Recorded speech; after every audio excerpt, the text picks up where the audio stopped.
So, virtual physio appointments. As much as we dress it up, it's not as good as a real thing, but it's the best we can do at the moment. And I've had some really good responses with the virtual sessions I've been doing with patients recently. I've been able to refer patients on when needed. I've got people back to running when they haven't even been able to walk. But a lot of patients have had a lot of questions and reservations surrounding these virtual appointments. So I've put together some videos just to try and address some of these questions. Things like, is it value for money? Will I just be given exercises? What if I'm not very good with technology? All those kind of things I just try and address and hopefully encourage people to just give it a go. Okay, so the hands-on treatment or the manual therapy that we as physios tend to do as part of your treatment is actually only a small adjunct of everything else that we can offer you. Often it's just to give you a bit of temporary pain relief so that you're then able to complete the exercises and actually get yourself better. When you think the hands-on treatment probably constitutes maybe 15-20 minutes of your appointment, the rest of it is exercises, postural advice, possibly some taping or strapping that we could advise you on, or if we need you to buy some kind of support, which obviously we can still do all of that virtually.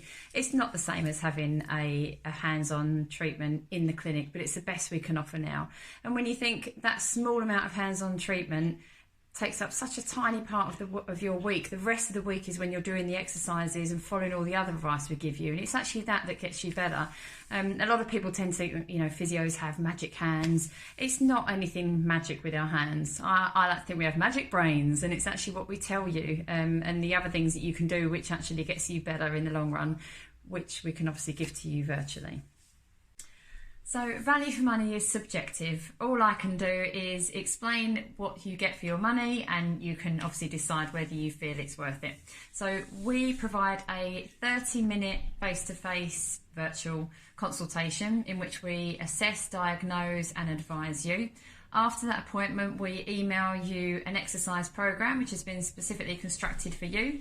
It will have videos, photos of the exercises, how many you want you to do, how many times a week. It will also have progressions on there so you can move on to the next stage as and when you're ready.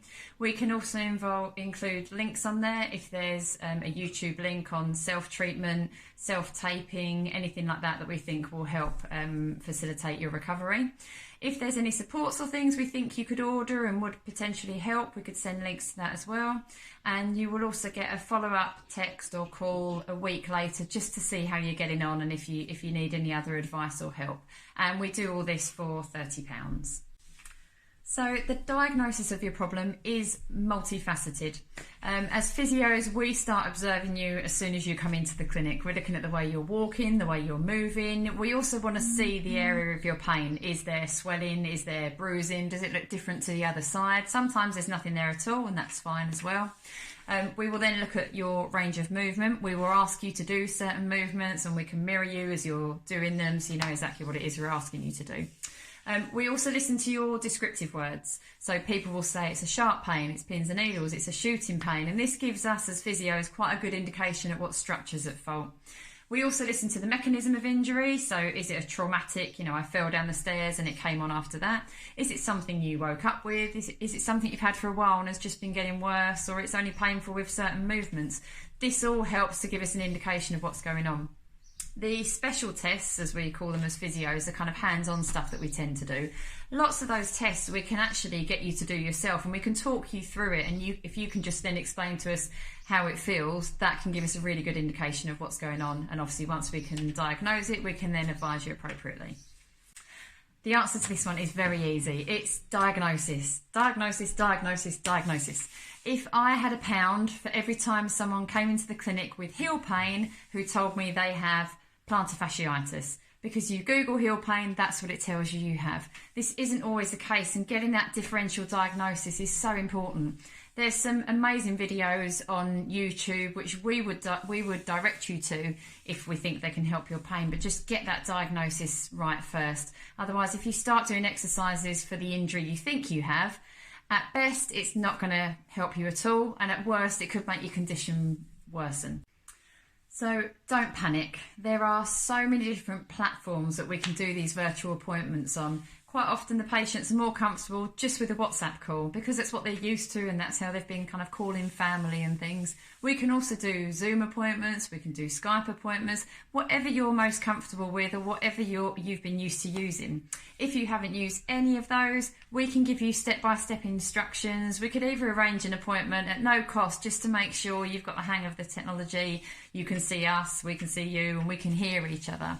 Failing that, just a good old telephone conversation. Quite often we can tell a lot from what you're telling us. We don't necessarily have to see the injury. It does help and it helps us to see how you're moving. But if there isn't a possibility and you're not comfortable doing that, it's not a problem at all. There's always other options. So exercises are a large part of your self-treatment, but that isn't all we'll be giving you. That quite often there are some self-treatment techniques that you can use, and we can send you either videos of us doing that, or we can send you links to a YouTube video showing you how to do it. There can be taping techniques which can help you, and we can either tell you which tape to order, or you could always pick some up from the clinic for us, obviously with social distancing in place. Also, sometimes it isn't always exercises that people are after. I've had a patient recently who, unfortunately, I think she's going to need surgery, but we got a referral in and she's due to see the consultant soon. And I had another guy who, from what he was telling me, it sounds like a stress fracture. So sometimes just that advice of you need to stop weight bearing and certain things you need to do just to let the body heal, that's all you need. It's not always just an exercise-based program. It's not a one-size-fits-all. It depends on what you're telling us and your injury and what you're experiencing at the moment. I hope not, but there are things we can do. There's certain platforms whereby you can actually blur the background so we can't see any of your house. There's you can always turn the video off at certain points of the assessment. We don't need to be seeing you the whole time, so it could be a kind of switch on and switch off as and when we need to. If you're really uncomfortable with us seeing you and seeing your home or anything like that, we could always just do a basic telephone conversation. You can go and sit in your car and just give us a call. Some people are worried because obviously there's a lot of people working from home now and the kids are off school, so they've got kids round and pets round. This isn't a problem. The odd guest appearance from a child or a pet is always welcome, as it is in clinic. I quite often have parents coming in and they have to bring their children with them. I've had a lady bring her dog with her before. It's absolutely fine. I mean, even me doing these videos now, I can't count the number of times I've had to stop it because a child's decided to walk across the camera. We're all going through this at the moment. It's all a very strange time. We're not just in our houses with a perfect office set up ready for all these kind of appointments, and it's completely understandable and acceptable. So I'm hoping you don't feel too intrusive with us speaking to you in your own home. So this is very similar as if you were coming into the clinic for an appointment. We quite often, or more often than not, would need to be able to see the injury. Not necessarily the whole time through the appointment, but we might just need to quickly observe it. It may require you removing an item of clothing or just making sure you've got something on that does allow us to see that. Other than that, just something comfortable that you can move in. We will be asking you to do certain movements and going through some exercises and things with you. So something that you're comfortable to move in and isn't too restrictive.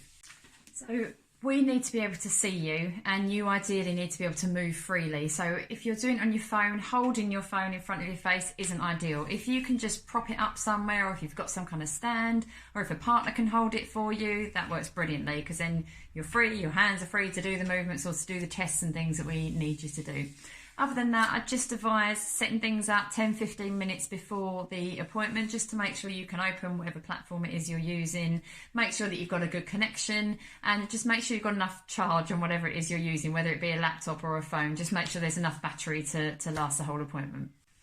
So as of June the 1st, we will be conducting a select few face-to-face appointments. Now, these always have to be done virtually first. And from that point, we can risk assess whether they do indeed need to come into the clinic and have that kind of face-to-face and hands-on treatment.